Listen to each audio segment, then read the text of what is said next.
Alright guys, welcome to your third tutorial, and now that we have the basic framework of the footer set up, I want to show you guys how to achieve this glass effect, this transparent, awesome looking glass. So the first thing I want to do is I want to add a border to the top of this footer. Now if you're saying, okay, why do you want to add a border to the top of this? Well, I'm going to be adding a 1 pixel border, and I know that you guys probably can't see it because, it's very subtle, but it's always good to add a border to the top of this footer, because if you don't, it's going to look like it's blending in with the background.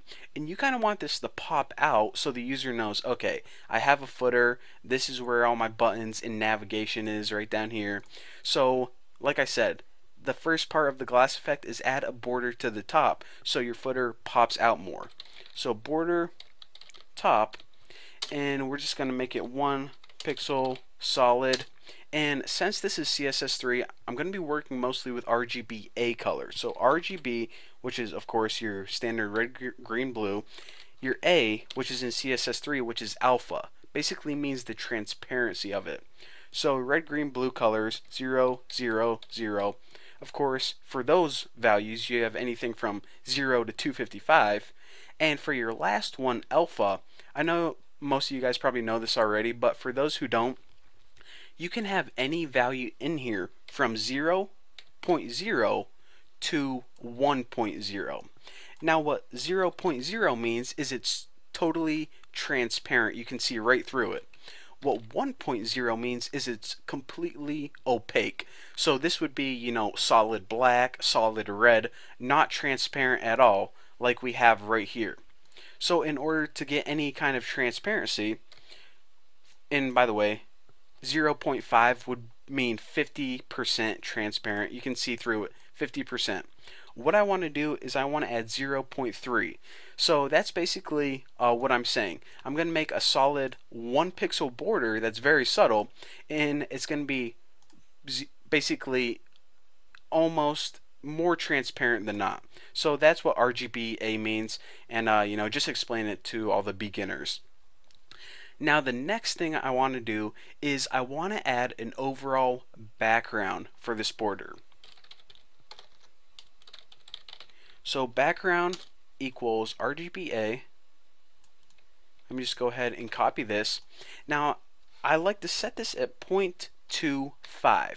Now again, this is the overall background right here. So right now what we have is a black semi-transparent footer.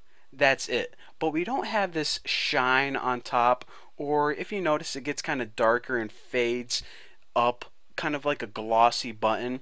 We don't have any of those features yet. So if we added this right now, it would basically just look like a transparency without the gloss. So if you're wondering, but Bucky, how do you get this nice white shine on top? It looks like a light shining down on it, kind of glowing and gleaming like glass. Well, for that, what you need to do is you need to add this feature, box shadow. Make sure I spell that right. Now, there are two different types of shadows that you can use whenever you work with CSS3. The ones you're going to be familiar with more often than not is kind of the shadows that are on this, notification. Kind of like you are shining a light on an object and then it creates a shadow. Most of the time that's what you work with. Great, I messed everything up now. That's what you're going to be working with whenever you're adding shadows to CSS3 elements. But there's another type of shadow that I'm going to talk to you guys about, and that's inset. Now what inset means is that instead of the shadow being on the outside of the element, it's actually an inner shadow. So in other words, if we had an outer shadow, then it may appear out here, but when we have an inner shadow, check this out. This white gloss right here is actually an inner shadow. How freaking sweet is that? So it's kind of like hacking CSS to make really cool crap. That's how I like to look at it, at least. So what we're going to do is we're going to be making several different shadows, because it doesn't just take one white shadow on top. You need multiple shadows, and when they intertwine together, it gives you an awesome, sweet effect. So inset 0, 1 pixel, RGBA.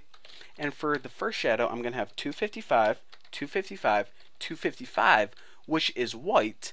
And for the opacity, I'm going to set it at 0.3.